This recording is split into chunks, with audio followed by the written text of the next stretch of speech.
L'homme ne vivra pas de pain seulement, mais de toute parole qui sort de la bouche de Dieu. Voici votre moment de méditation quotidienne. Pour mieux connaître Jésus-Christ. Le jardin de Dieu, le 26 juillet. Car toute chair est comme l'herbe, et toute sa gloire comme la fleur de l'herbe. L'herbe sèche et la fleur tombe, mais la parole du Seigneur demeure éternellement.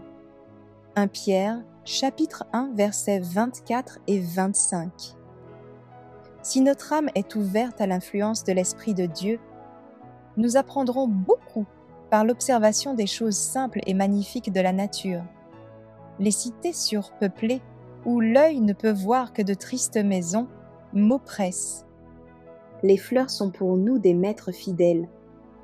De même que les arbres, elles s'assimilent les éléments de la terre et de l'air, dont les vertus associées concourent à leur parfaite beauté.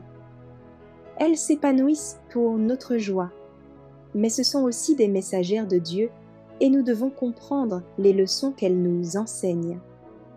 De même, Dieu nous donne de précieuses leçons par sa parole. Les Écritures sont pour nous comme un jardin, et les promesses divines sont autant de fleurs embaumées qui s'y épanouissent.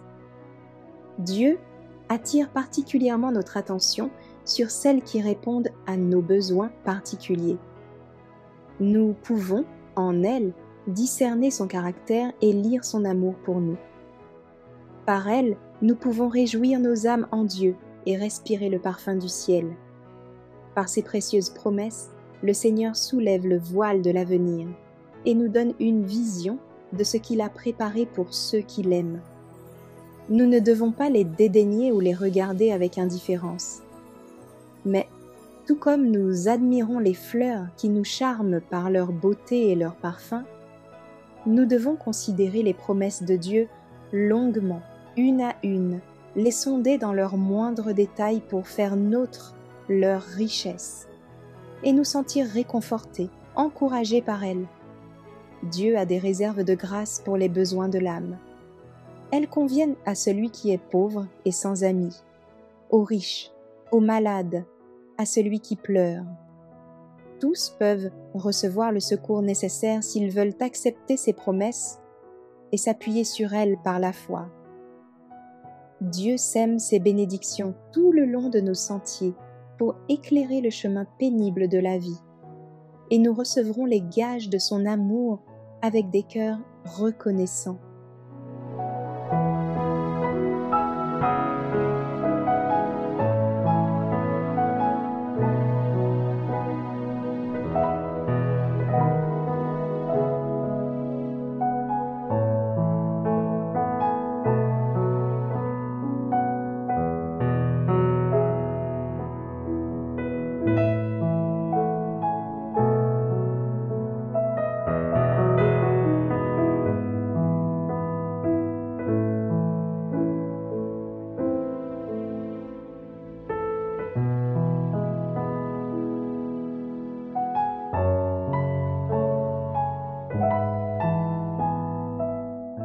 Merci d'avoir écouté cette présentation.